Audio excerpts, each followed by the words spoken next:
Mga nagbabalak dyan, kumuha ng Mio i125. Ito, meron sila dito, napakadami yung pagpipilian. Katulad nito, merong glossy yellow, glossy white, glossy orange, matte blue, matte black, glossy black. Alright, so sa sample price na ito mga karepo, no? So dito sa pinakamababang presyo ng MIUI nila is nagkakahalaga siya ng 51,765.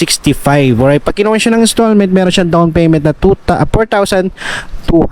Alright, so sa 24 months siya is nasa 3,416. Tapos may rebate siya ng 100 kapag updated kayo magbayad. Sa 36 months siya is nasa 2,803. Tapos may rebate din siyang 100 kapag updated kayo magbayad. Sa mileage na ito is 23,000. Alright, so yun, depende sa inyo. Marami kayo pagpipilian dito. Ito 51,000, ito 54,000, tapos 57 hanggang 62,000. Alright, so yan, depende na rin sa inyo kung anong kulay yung pipiliin nyo. Yan, so halos matitino naman lahat ng mga motorsiklo nila dito ng mga reposes. Alright, so yan, sa mga